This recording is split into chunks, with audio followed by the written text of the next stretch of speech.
Good morning. Welcome to NeoConnect 2020. NeoConnect is NeoCon's online series of resources, programming, and events designed to connect the community throughout the month of June. I'm Monica DiBartolo, NeoCon's Program Director, and I want to thank you for joining us. Today's session is approved for 1 IDCEC credit for interior designers and 1 LU credit for architects. It is also being recorded so you can access it on demand. Please refer to your screen for more details. Today's session is titled, The Next Level of Physical Space, Multi-Sensory Experience Design. When we hear the words connected environments, we tend to think about how we can control things with the touch of a button. This session will pivot off several design case studies and discuss how to rethink exactly how to incorporate design tenets to stimulate creativity, to honor mindfulness and digital disconnection, and to apply these ideas to the modern workplace.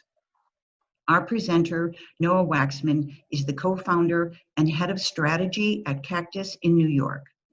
A creative and strategic leader with 15 years of experience in brand strategy, innovation, and entrepreneurship, Noah is focused on leading his team to produce creative work that is bold enough to capture imaginations while calculated enough to make an impact in the real world. Noah's work at CACTUS has been recognized in awards and publications, including Architectural Digest, Interior Design Magazine, Frame, Azure, Dazine, Fast Company, and Scientific American. And now, please welcome Noah Waxman. Thank you very much, Monica, and hello to all of you out there in cyberspace, hopefully in safe and comfortable, socially distant environments. I'm really excited to share this talk today. I'm going to jump into sharing my screen. It's just before I jump in, I figured I would kind of mention that this is a unique digital setup where hopefully you all can hear and see me, but I obviously cannot hear or see you, but I do intend to follow closely in the chat. And I think that Monica will also help me field, any interesting questions that come up. Let's see if I can stop as I go and answer questions, or that might get a little bit too complicated. But we'll start with this screen share. I'm going to share this document right now.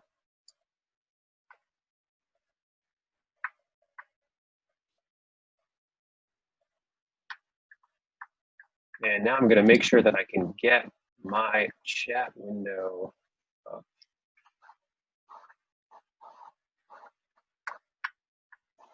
All right, so Monica, just so you know, I've got the Q&A box open in Zoom. I cannot see the chat box. So actually, let me just see if I can fix that. Apologies, one moment. Well, I'll jump in and we can pause and I can check the chat a bit later.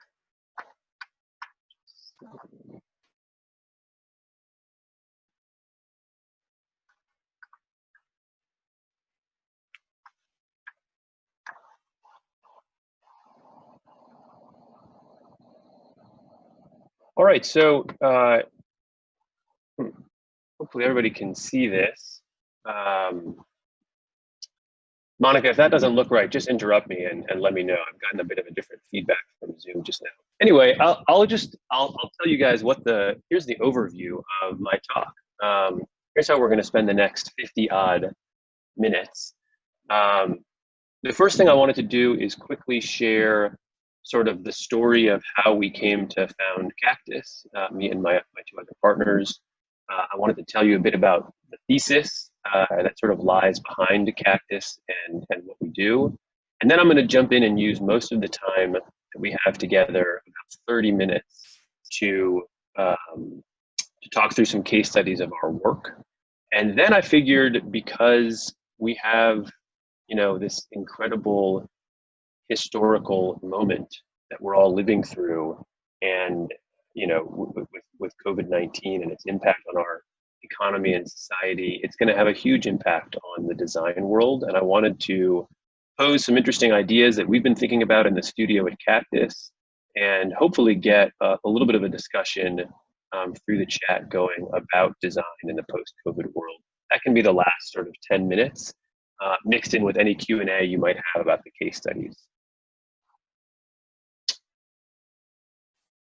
So to start, by way of introduction, CACTUS is a firm that me and my partners founded because we believe that the worlds of physical space and physical worlds are converging with those of digital worlds. We think that in so many interesting ways, the apps and websites and webinars and screen-based media or other digital media that we consume, all of the sensors that come along with that, inform in many ways the way we live and occupy and use physical spaces, and then vice versa, the ways that we occupy the physical world, our bodies, our motion, our behaviors, our wants, our desires. Increasingly, sensors and cameras and any sorts of data input can be used to make the architecture of those spaces and the layouts of those spaces adapt through pixels and lights and sounds, and even more radical things like water or airflow. Really, the sky is the limit. And so this idea, this convergence of digital and physical space, is what truly inspires CACTUS's work. It is how we built the company from the ground up, really to exist and thrive in designing at these intersections. And through the case studies, I'll hopefully show you how that applies to a lot of different industries, from medicine and gyms to the more expected ones like retail and events and concerts and pop-ups, entertainment venues, etc. But the CACTUS team, again, just to quickly introduce who I am and who we are a full service, fully capable architecture studio. The architecture studio is only one of the three sort of typical silos that we occupy, though. So in addition to that full service architecture, we also have a full service design and build studio around digital technology, and that involves designing and building anything related to software or hardware. And then last but not least, the team that I lead up is the brand strategy team. So helping companies, clients, and even ourselves, we'll talk about in a moment, think up new brand ideas, new product ideas, new services that we want to launch into the world with our clients.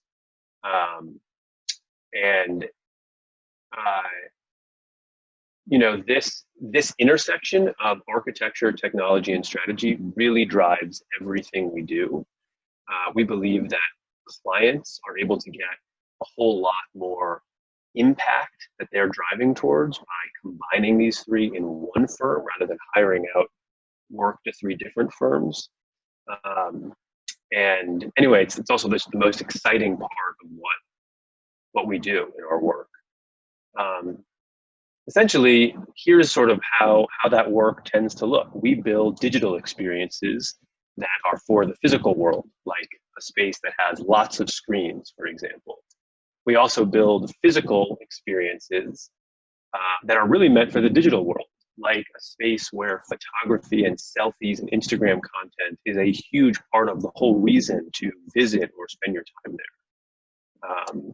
But in the end of the day, all of our projects, again, across all of these industries, are really united by this idea of striving to create meaning, emotion, and impact through data. It all comes down to that sort of unsexy word, and often overused word, I should say, data. inputs and outputs are everything in our work. I believe that this is true even in traditional architecture in 2020 and the future, but certainly in digital physical converging spaces where we can essentially take any action, any human or other action, the weather, your heartbeat, the stock prices, the lighting conditions, the current COVID-19 infection level, for example, any input that one could imagine, take it into a system, digest it, and then be able to contextualize and make that data interesting to the people in the space, in the experience, through meaningful output. That is what unites all of CACTUS's work. And with that, I will jump into some case studies. So I picked a couple. Again, I'm going to try and kind of go through these a little bit fast so that we can expose you to as many of them as possible. I figured that this audience would like to see as much visual work as I can fit into this time. So I'll start off with this project. This is called Lab 100. This is a project that exists at the Mount Sinai Hospital in New York. And this is a medical clinic that is meant for healthy people. You don't go to this space if you have some specific injury or illness or symptom. Instead, it's a space that's designed for people who are healthy, who want to learn more about themselves. We essentially envisioned this with the client as almost a museum of your personal human body and your personal human mind. This project consists of a user journey, like most of our projects, that starts on a digital space purely in your home, your office, on your phone, computer, whatever. You do a series of tests, medical tests that are, for the most part, National Institute of Health gold standard medical tests that we have skinned in an app. There. You do a series of these tests. There are actually 8 tests that happen before you arrive in the clinic. And once you're in the clinic, you then do another series of 9 tests that happen in this physical space. I won't go into what the actual tests are, but again, driving to the point here, by combining a digital pre-experience and then this physical experience of architecture in the space, where lots of information is collected about you, lots of input, lots of data, and you're able to see the results of all of those medical tests and all that information that is being gathered about you by these doctors live, rather than having to wait a week or more for some mailing or some phone call from a doctor. The experience becomes really, really meaningful and impactful. So just for example, I'll scroll through to this. Here, I'll show you a couple pictures of this is an example of the blood draw station. So here you see a patient sitting in the phlebotomy chair. The doctor takes the blood. While the doctor takes the blood, the patient gets to watch a video. The video explains not only a bit about human blood and why doctors are interested in human blood, but also a bit of the history of phlebotomy, a bit of the technology is explained about how phlebotomy happens and what the doctor is actually doing with your blood, how it is separated in a centrifuge and how it's studied. There's a sample of the video that I can play here also. And while the patient is watching this video that explains the human blood system, you also get a sense of why you as a patient should care about human blood. Why do you care about the different levels of nutrients in your blood? Our whole idea with sharing this, sorry. I'm just getting a little delay on my presentation, but I'll keep talking. The whole idea with sharing with sharing this with the patient is really to contextualize the experience, right? The idea is you can give patients lots of information about what the doctors in this case are looking for about you and give it to you in real time and allow the doctor then to have a really meaningful conversation with the patients. It makes the experience so much more impactful. I'm going to quickly stop this for just a moment. Slight technical difficulties, I apologize.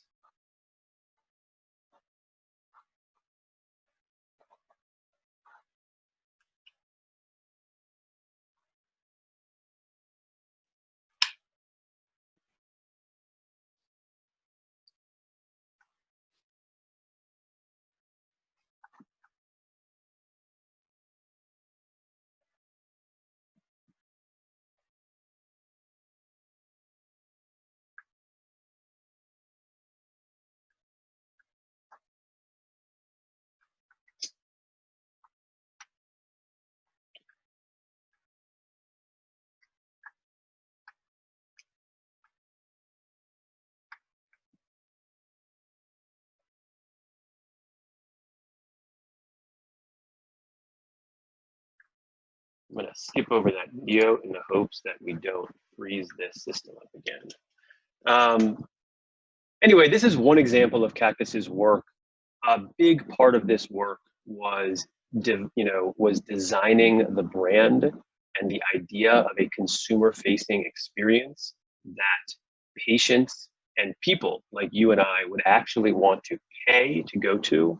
When the project started, originally it was envisioned as a study, a place that people would get paid to go to in order to volunteer their biodata to doctors for study. And through our work with them at a strategic level, we really created this whole world of a brand around Lab 100 that people have been clamoring to get into. Frankly, it's been sold out since we opened it almost 2 years ago in New York. And people just love it. It's been a real paradigm shift for these hospital clients that people want to get in, they want to learn about their own bodies, and they want to, it's a very fun experience. We've included a lot of gamification, a lot of really interesting digital experiences that happen in the space, including a VR component, and several other really interesting test components, along with this amazing personal experience that you get with your doctor. All of the technology design in this space is essentially designed to foment really meaningful conversation with your doctor. There's a couple of shots of what some of the post-experience website portals look like. We also have some plans with Mount Sinai to expand this to cities across the country. There's a couple quick renderings of that work. I'll jump into this next case study. This is a new museum that Cactus has just recently opened last year. This is down in Brazil. The museum is called Oi Futuro. It's a telecommunications company's museum, a big sort of cultural center that's sponsored by this. No, this is not. Yes? Noah, we're going to jump in here and let you know that your screen share is not currently active, so we cannot see your slide deck. Oh. Okay.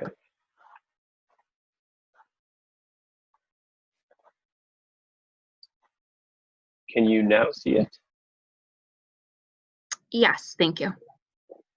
Okay, sorry about that. Yeah, sorry, for everybody out there, the computer seemed to not like the video on Zoom.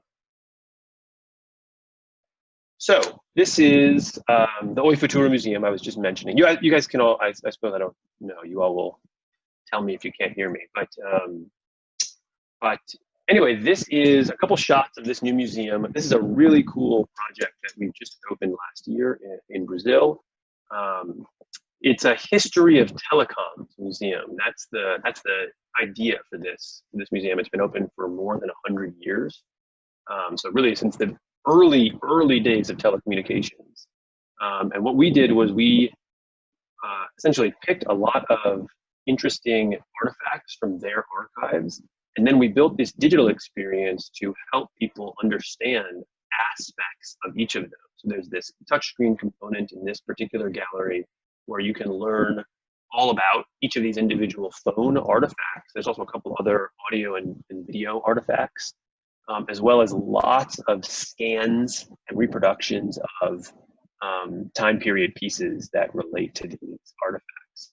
But we didn't want to stop with, sort of a traditional museum format. So we built this really cool VR experience that explains and visualizes really the history of telecom and what that's done to society over the last 100+ years, especially since this company was working. The finale of this museum, I would say, is this experience where we essentially take a photo of you, get some information about you through an interactive wall. We scan you, and then we generate content for up to 4 people at a time in this room. It's an infinity room with this LED ceiling. And the room, if you want to check it out on our website, I won't play the video right now, but it actually visualizes you and your relationship to the other people in the room in a way that tries to simulate how telecommunications have affected society. And having a space like this where the pixels and the content, both video and photographic, are just as important, if not more important, than the actual physical space, has had a huge impact on this museum's appeal to the public. Here's a project that I thought I especially want to show to the NeoCon community. This is one of CACTUS's very first products. This is called Cubic Sky, and it's a product that we are launching. Actually, we intended to launch this to the market this month, right around NeoCon as it was scheduled. Unfortunately, COVID-19 has slowed some of our plans for this, but we'll be launching it in the coming months. Anyway, what is Cubic Sky? Cubic Sky is a light box, like you see here. It's capable of reproducing a wide variety of colors. But really what it is a digital product. Each of these individual light boxes can be assembled and daisy-chained together and controlled by this central app that we created. And the effect is this incredible architectural chandelier that can really transform lots of different physical spaces. And it can essentially act as an output mode for any input. So a couple of these photos that you see here is one of our first installations at a hotel. It's a lower lobby of a hotel in Old San Juan, in this very historic building right on the beach.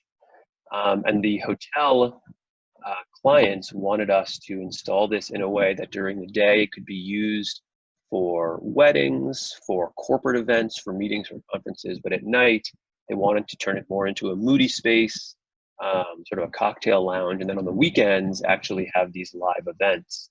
And essentially what's happened is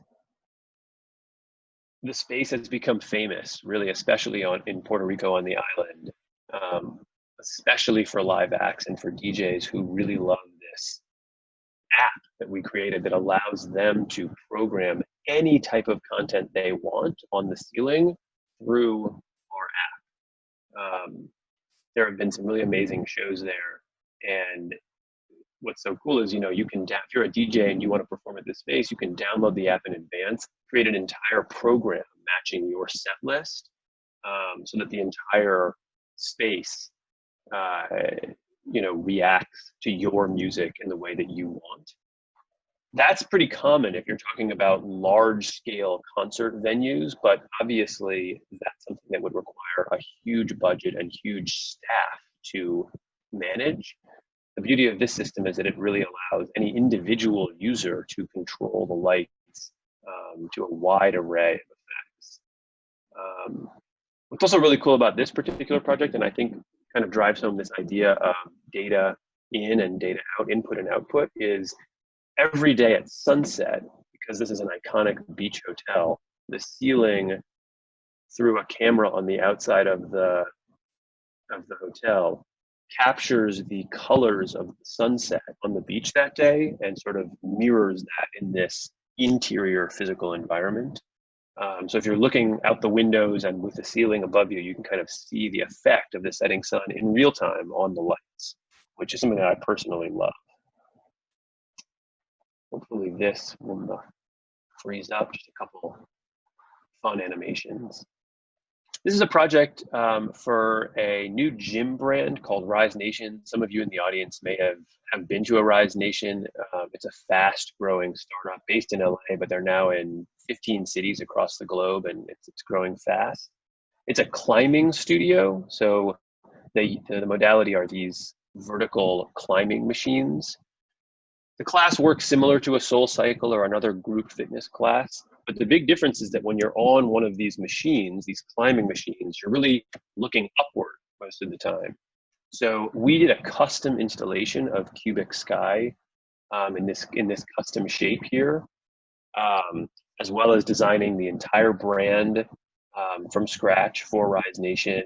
We created a space, a brand space for them that was really focused on light and electric energy.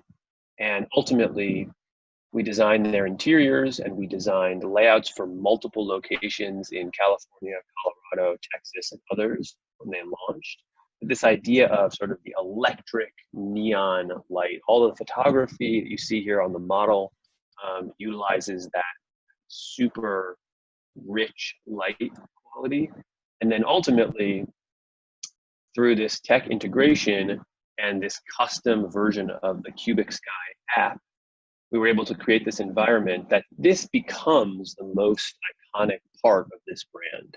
So this is, I think, a great example of how architecture can be considered a brand element and vice versa. You know, the architecture of this space becomes the thing that this company is known for. If you don't remember the name Rise Nation, the way that you would describe this, the way that we hear people describe this to their friends, it's the space with the amazing ceiling. And in this case, because it's a high intensity workout environment, the person who's controlling the ceiling will be the lead trainer. It's tagged to music. So if she or he plays a certain type of music, the ceiling acts a certain way. If she or he plays a different type of music, it reacts. But also they're able to toggle to allow the ceiling to react individually to all the different participants in the room. So if you're working out really hard and you're hitting certain goals that you've set for yourself, the ceiling above you actually looks a bit different from the ceiling above the person next to you. This is a great motivator as you're working out.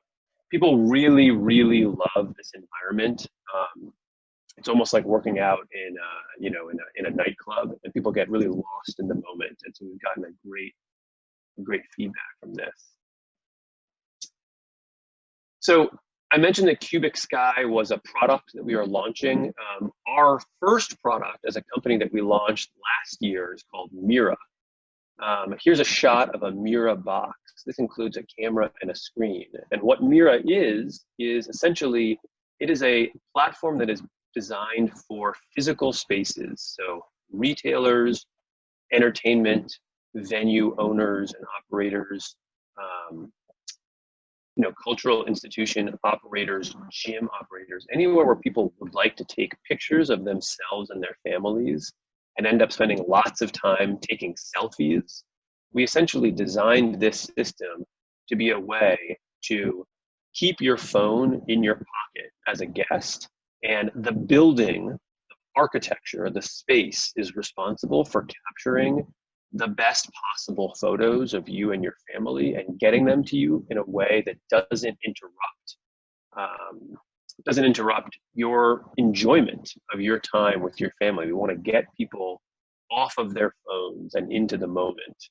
I think that everyone on this call can probably relate to the idea that so often in our physical worlds, in our time with family and friends, even out in nature, you're in a national park, you're looking at Niagara Falls, And certainly if you're at a place where, you know, it's a children's museum or a kid's play space, you're with your family, so often we're stuck on our phones because we're trying to capture the moment for posterity, for social media, and we really wanted to react against this. So we designed this system to be, any fiduciary marker can be used, but in this case, in the photos you see, this guy's using a QR code. You make a quick scan, and then one of the cameras somewhere will capture a photo of the frame. You get to watch a preview, you get to approve or deny it, and then you can move on, all without touching your phone. Then when you leave,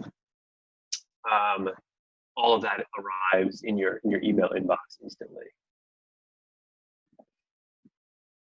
Obviously, the system does video and GIFs, and you know, you can do really any sort of photography. We've built this now into the floor with fisheye lenses. You can do telephoto lenses from afar to do secret photos where they're candid, and of course, lots of portraiture.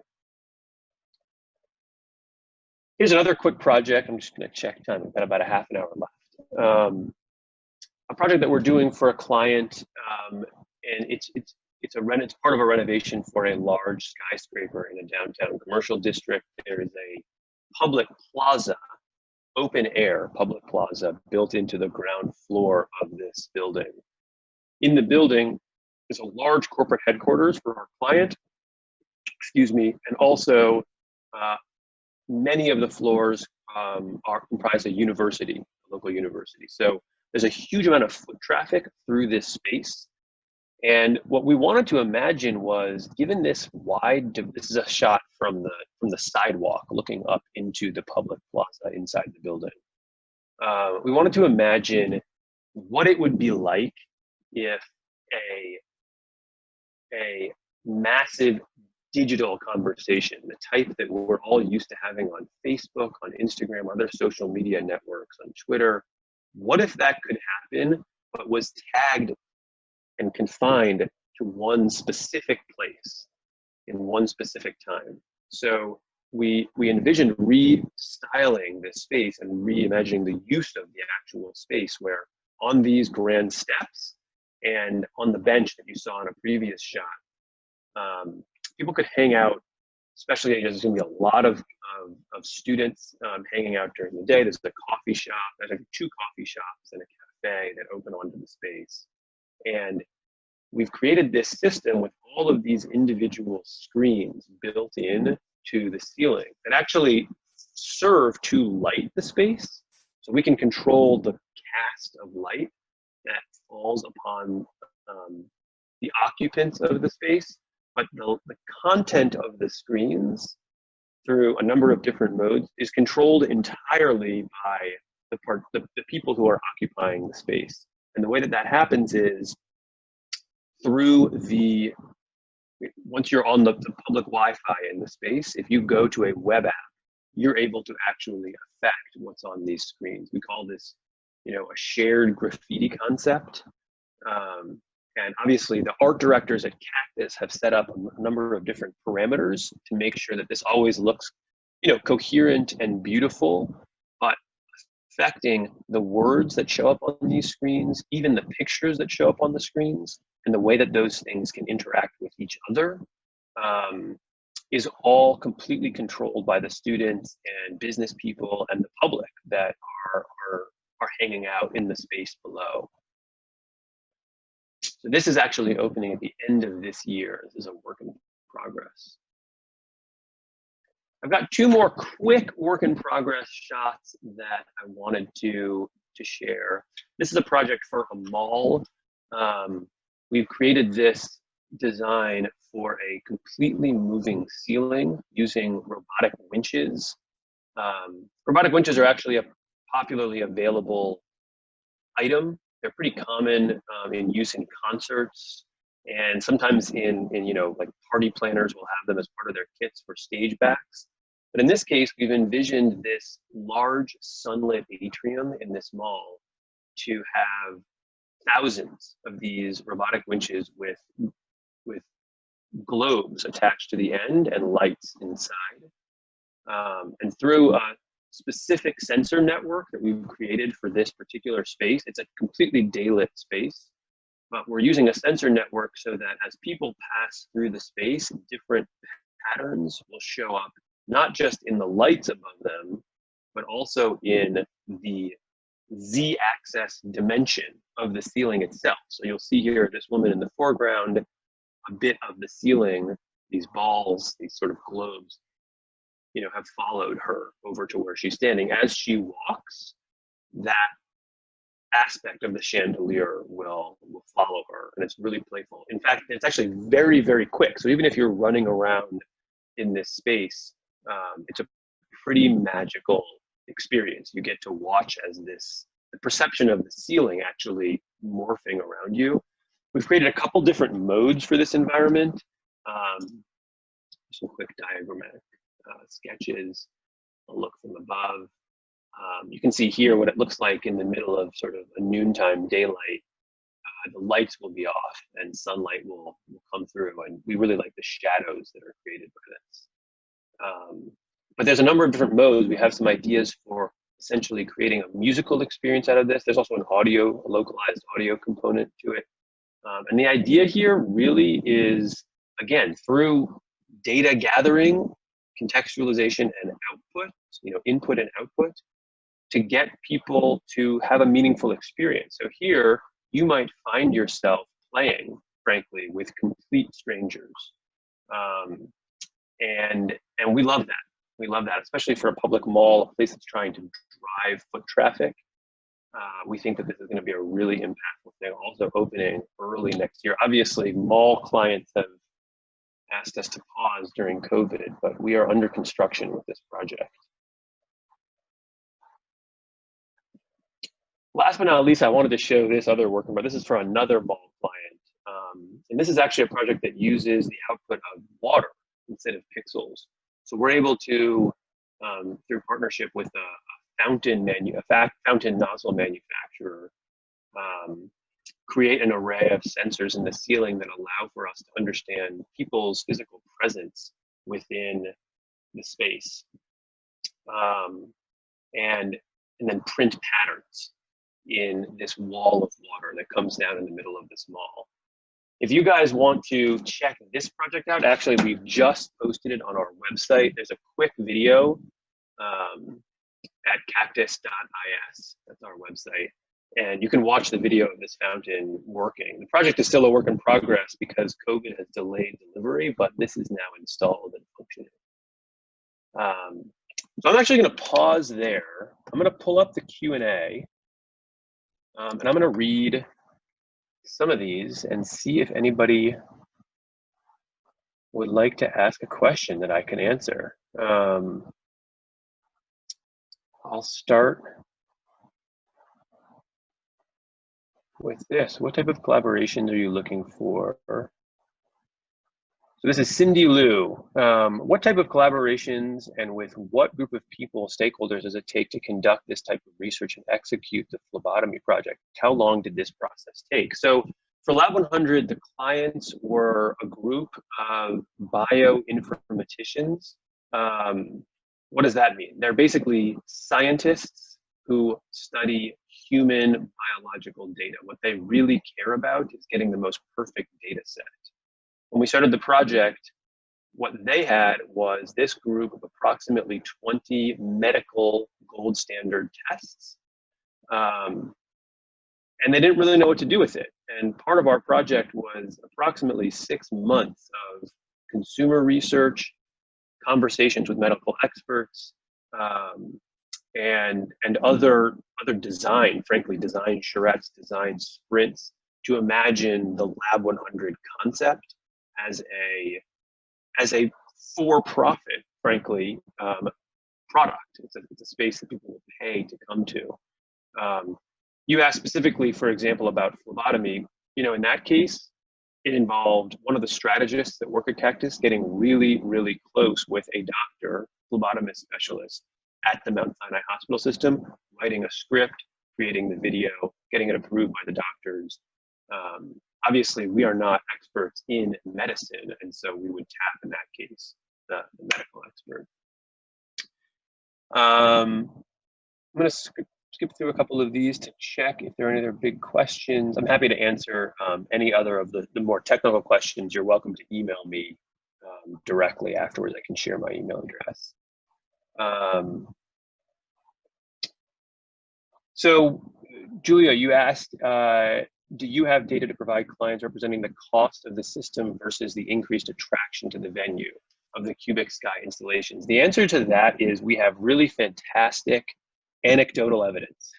We do not have a specific profit model that would show that, though I don't think it would be very hard for a business person to conduct the necessary research to model that. But just as an example, in the project that I showed in the first installation, in the hotel in Puerto Rico, you know, they basically took a space that was not monetized, installed this chandelier, the Cubic Sky chandelier, and they now are completely booked up as if they were a nightclub with these weekend shows that they had started doing sort of as an afterthought in the hotel. I think the issue that they're having now, frankly, is they don't really want to have a nightclub all the time in this hotel, and so they've had to actually sort of pare it down, just in terms of the energy that's coming from that part of the building. But it's been very, very successful at creating a highly desirable, highly enjoyable space solely through lighting. I mentioned the fact that it reacts to the sunset, and that becomes a real attraction. It's on their website, this idea that there's a space within the hotel where you can sit, have a cocktail, look out at the real sunset, but then also the environment is changing as the sun sets. It's pretty cool.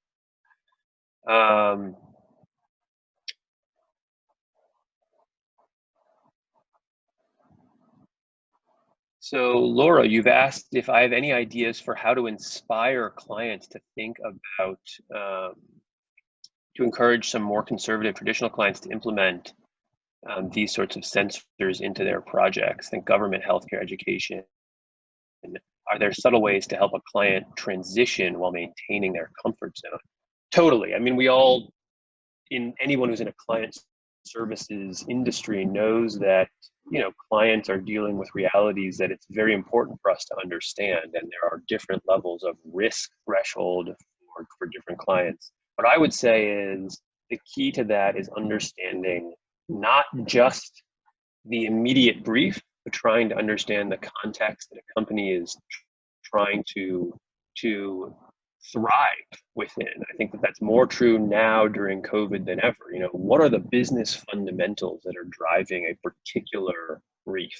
And the more that you can pull the thread on that brief, the more you can try to tailor your designs and your concepts to meet those specific needs. You can make a better and better case until it's hard to turn it down. I'm a big believer in that. For students in design school who want to pursue this type of work, which tools would you recommend the school offer? That's from Kate Horton. What I would say is we at CACTUS like folks to have a strong mastery in one of the subjects that we work in. So if someone has an architecture degree and a portfolio that proves they know how to design interior spaces and execute interior spaces, we like that.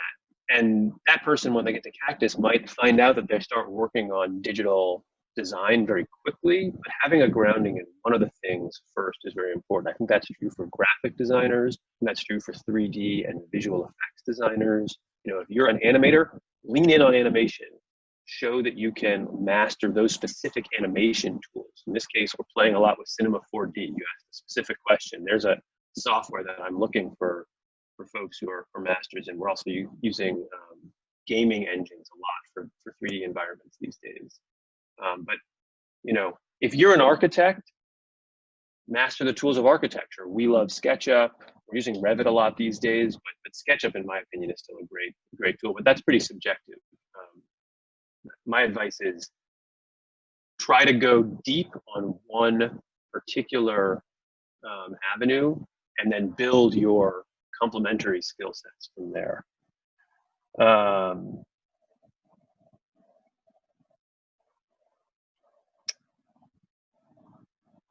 Let's see, we've got Kaylin Clark, and actually, yeah, in 10 minutes, or sorry, in 5 minutes, I'll move over to talk about COVID. I'd like to kind of get a sense from you all what you think about this. But Marissa Pearson, have you worked on any projects that are related to labs in hospitals or higher education, knowing that COVID will have a significant effect on design? Do you foresee that these types of sensors will be able to be added to existing buildings? The answer is that every week that goes by, more sensors that can know more about us as humans in the spaces that we occupy become available. I think that the responsibility of the designers, the types of folks that are on this call right now, is to find ways to use those to achieve meaning, art, beauty, and impact in real time. I think where sensors get very scary, I mean, to answer your question, you can mount loads of sensors on any building. Retrofitting is not a problem. Many sensors are wireless now. So assuming that that's true, we can get sensors all over the place. I really think it's of ethical importance to our field to think about presenting information in real time. I can't stress the real time enough. I think it's very creepy when unknown forces are collecting information about us for unknown reasons. Obviously, the best way to achieve or sort of mitigate that feeling is to let people see what's going on live. I think people are increasingly curious to understand everything about even a building. Let's say how that building is performing on an energy level, how airflow is working in that building, how light is working in that building, what effects are the people who are occupying the building having on the building at that moment. Just being able to present this sort of stuff in real time, I think, is really important. All right, so I'm going to switch over and let's talk just a bit about.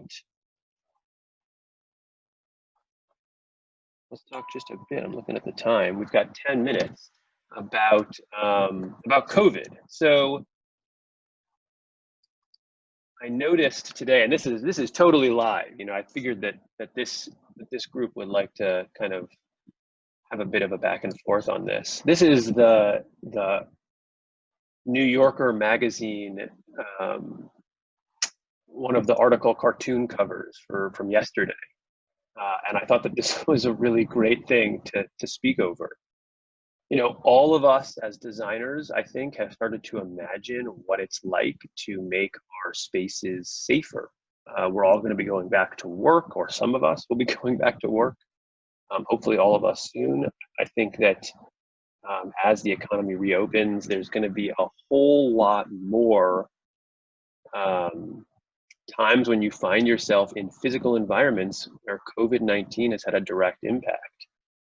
If that means getting a screen around your desk, if that means working in a private office more than you used to, if that means when you're at a restaurant, you're in some kind of bubble, or if you just generally feel that airflow is something you start to pay attention to in physical spaces. There's loads of these ideas that are all, I think, floating around in all of our heads. I think that, you know, this is sort of the idea that's in my head at the moment. I've read a lot of really interesting and compelling articles about making places safe for people. What I've read less about is how to make people feel safe. I believe that that is actually quite a different animal, right? You can implement systems in a building and you can design spaces that allow for transmission rates to be lower.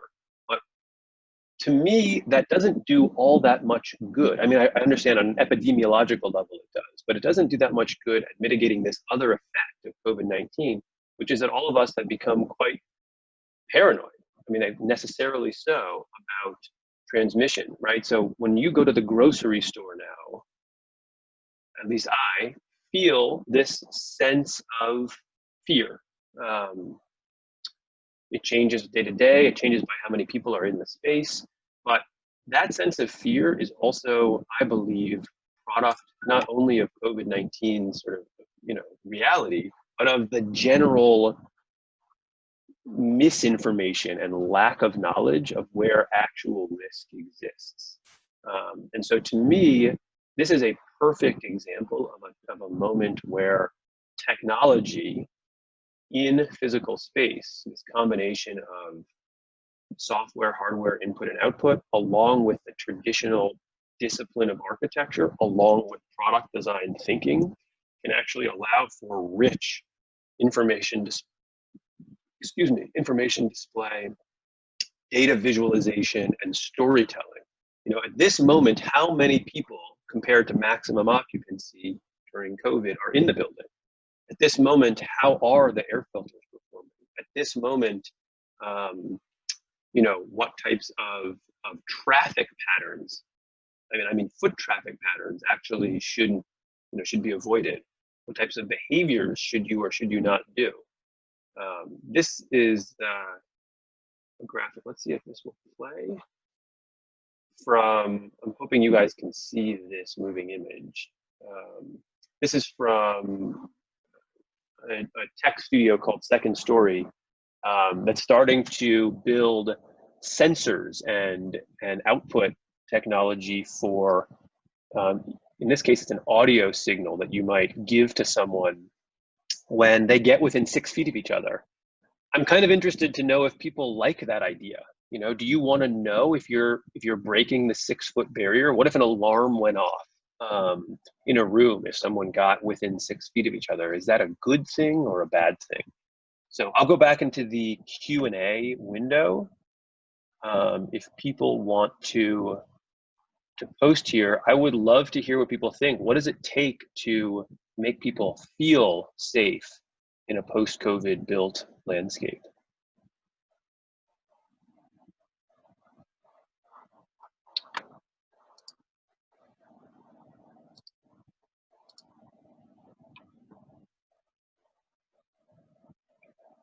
It looks like we've got a couple of votes against hearing an alarm. I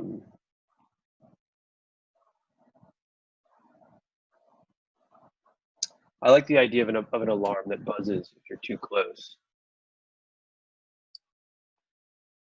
And knowing that everyone's on the same page and understanding. I think that's a really interesting point from Marissa Pearson. I think it's true that there is also some role in a physical building, in a physical space, to ensure that everyone hopefully follows the same rules, but at least understands what the new roles for being polite and courteous and respectful of other people are. This notion that some people are wearing masks and some people aren't has sort of, created a bit of an issue in my opinion.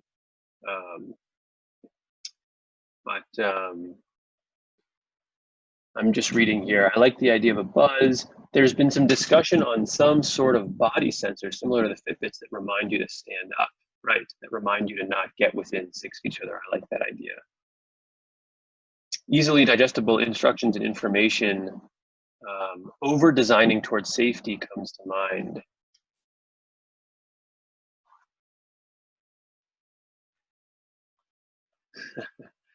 Asia Coffee, I'm reading you right now. Very confused. Where are we reading from? I'm here.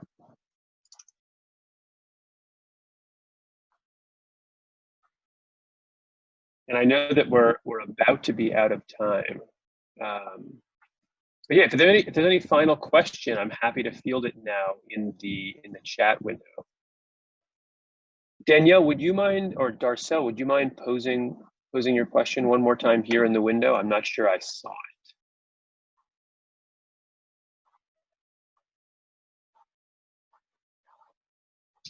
Yeah, no connection with the Science and Industry Museum in Chicago. And I think that Amy Quar, your comment is right. It's something where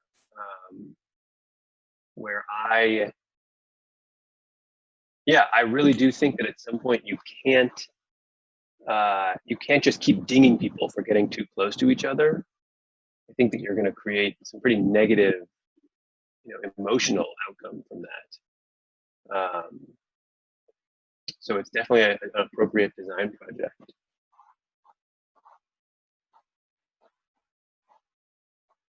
All right, well, I just want to thank everyone for joining. This has been really fun to share. Apologies for the technical difficulties. This is my first time doing the broadcast mode in Zoom without being able to see or hear from you all. There are videos and photos, as well as a lot of technical description on our website, www.cactus.is. More than happy to answer questions from you all. There's an easy way to get in touch with me personally on that website. So, be in touch, and thank you all. Noah, that was fun. Thank you. Thank you for sharing your creative inspiration in those beautiful environments with us. And thank you to everyone who joined us today. Please join us tomorrow for Healthcare Facilities Post-Pandemic Programming Design. Have a great day and be well. Be well, everyone. Thank you.